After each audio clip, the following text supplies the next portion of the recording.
against Vice President Duterte. The first 3 were filed before the House by private individuals and different groups on December 2, 4, and 19 in 2024. A 4th complaint was lodged by a resolution approved by more than 1/3 of the House members of the 19th Congress on February 5, 2025, which was transmitted as the Articles of Impeachment to the Senate on the same day. This was followed by 2 petitions filed before the Supreme Court challenging its constitutionality. The Supreme Court decision written by Senior Associate Justice Marvic MBF Leonen ruled that all legal issues involving impeachment proceedings are subject to judicial review, considering the nature of the offices and the institutions that are subject to impeachment, its effect on the independence of constitutional departments and organs, and its nature as a constitutional process. The impeachment process is primarily a legal and constitutional procedure, but with political characteristics.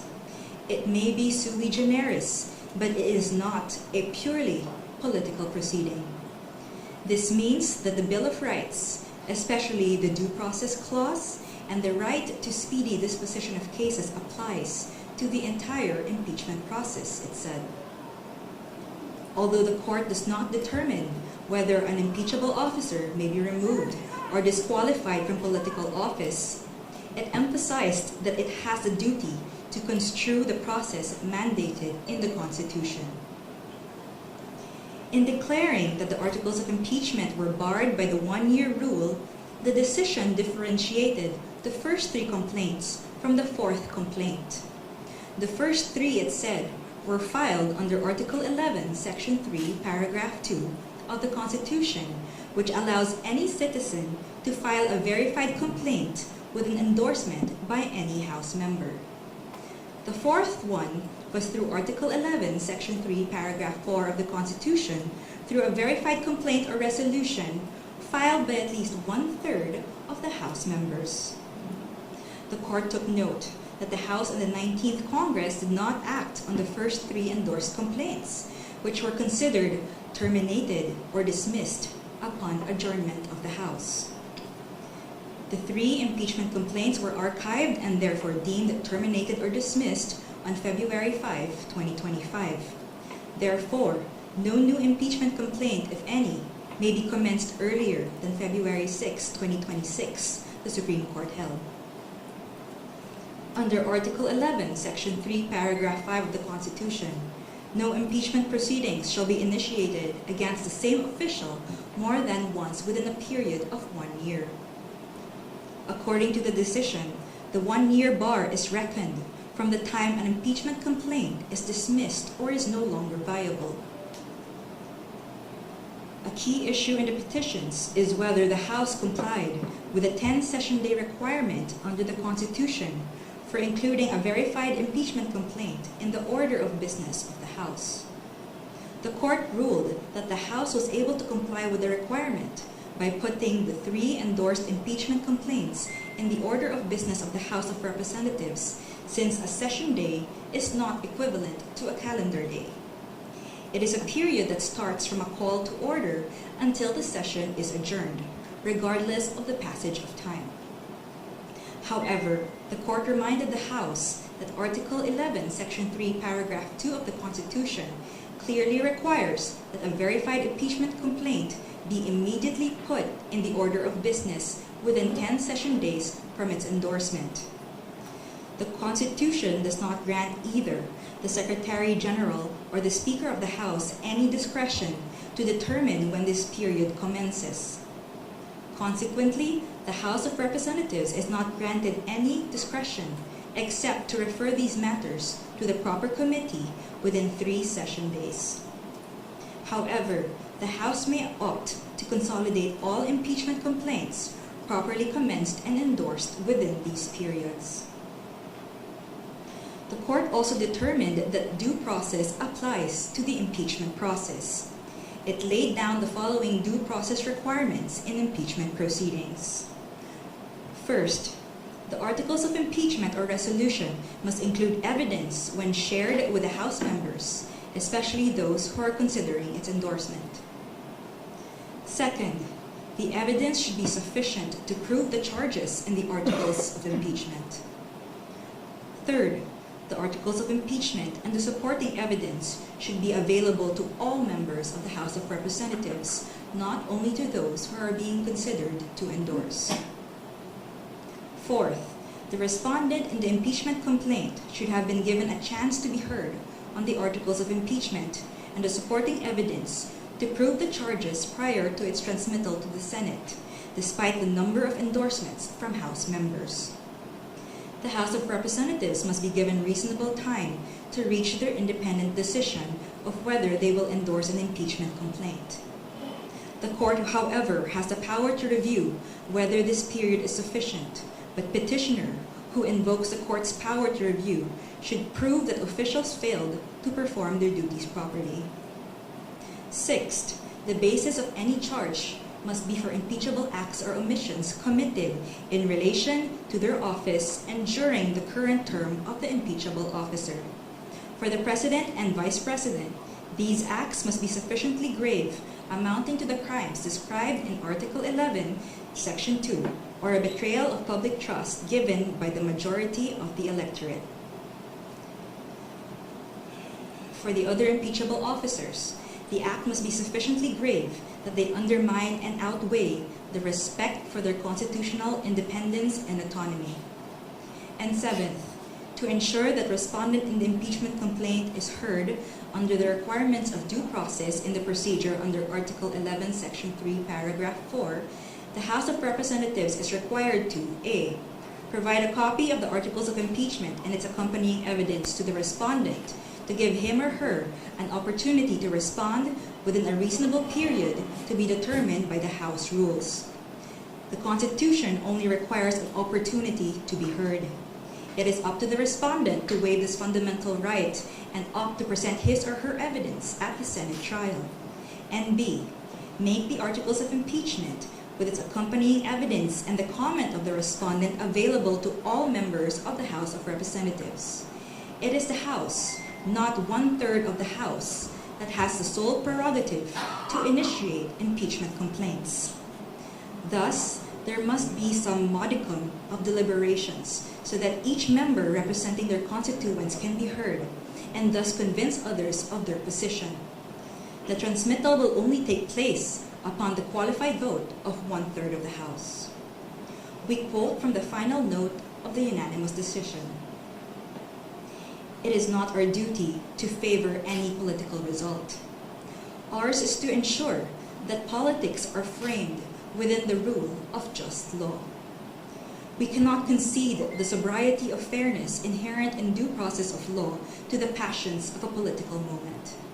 Our fundamental law is clear. The end does not justify the means. We understand our history.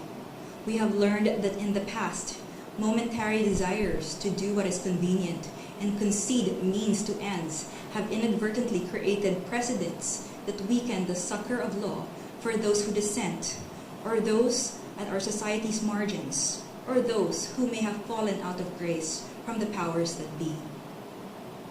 We have learned that the clash of political interests in the past, often disguised by noble intentions, has obscured the need to address the real problems of corruption, inequality, poverty, and disempowerment faced by our people. We will not allow that to happen again. We will not hesitate to declare what is legal, just, and right for our people. There is a right way to do the right thing at the right time. This is what the rule of just law means.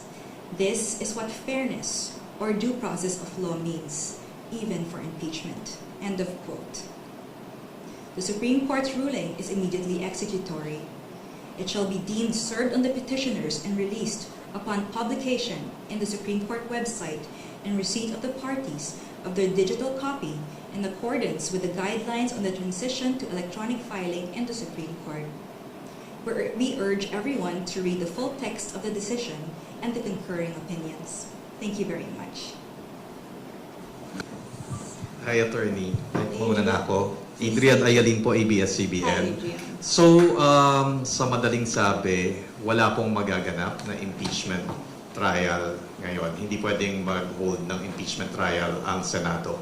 Well, the court said that the House complaint versus the VP is unconstitutional and null and void, and therefore the Senate did not acquire jurisdiction to convene as an impeachment court.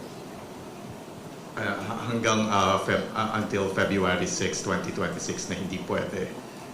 February 6, 2026, that's the due date. I mean, that's the date until when another complaint can be filed. Okay. Or initiated. And wala na pong pwedeng magawa ang House of Representatives, as you said, immediately executory. It's immediately executory, but they always have the option to file a motion for reconsideration. Thank you, Attorney. Attorney, Ben Punta po sa Philippine News Agency. To clarify lang, it was a unanimous decision.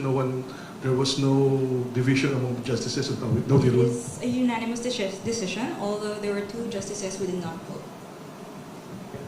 May we know the 2 justices who did not vote? Yes, so that's Justice Benjamin Kagiwa, he inhibited, and there's Justice Maria Philomena Singh, who was on leave.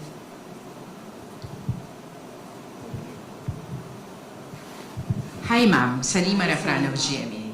Ma'am, para po mas maintindihan ng publiko, ano po yung naging dahilan ng Korte Suprema kung bakit nga po naging null and void ito nga pong Articles of Impeachment at hindi po dapat matuloy ito nga pong impeachment trial laban kay Vice President Sara Duterte? Well, number 1, it said that the Articles of Impeachment, which was the 4th complaint, violated the 1-year period ban, because there were 3 complaints that came ahead of it. And although Congress was able to include it in the order of business, it did not refer it to the proper committee within the 3 days because they had to adjourn. So the Supreme Court said that they archived it, and as a result, it was terminated, therefore deemed dismissed. So the 1-year ban will start or count from the time it was dismissed. So the 4th complaint could not have validly been transmitted to the Senate. Tapos, ma'am, meron din pong sinabi yung korte tungkol po dun sa hindi nito ina-absuelto. Yes. Tama. Pwede pong pakiulit yun and pakipaliwanag yung parte pong yan. So the court The court said it is not absolving Vice President Duterte from any of the charges against her. So that means, again, hindi siya absolved from any of the charges. But any complaint for impeachment against her can only be filed by Feb 6, 2026 onwards. Kumaga, pwede pa rin humarap. Pwede pa rin. Hi, Attorney Michael Flores of Reuters. Hi. Attorney, just to clarify, so essentially the decision acts on a procedural flaw on the part of the House of Representatives in initiating the complaint, and it does not really act on the merits or the grounds that were cited in the Articles of Impeachment, because he also said that the decision does not absolve the Vice President of the charges that are lodged against her. Yes, so the decision does not delve into the merits of the impeachment complaints against the VP, but rather it just said that the impeachment complaint that was transmitted to the Senate was void for being contrary to the 1-year ban, and that it violated the due process rights of the VP. And in terms of way forward, when, for example, the House of Representatives invoke their independence as a co-equal and independent branch of government, how is the court planning to weigh on a possible, constitutional crisis should they defy this order of the court and invoke their independence as a co-equal branch of government? Well, right now we cannot answer a hypothetical question such as that, but I am confident that the House and the Senate will respect the decision of the Supreme Court. Thank you.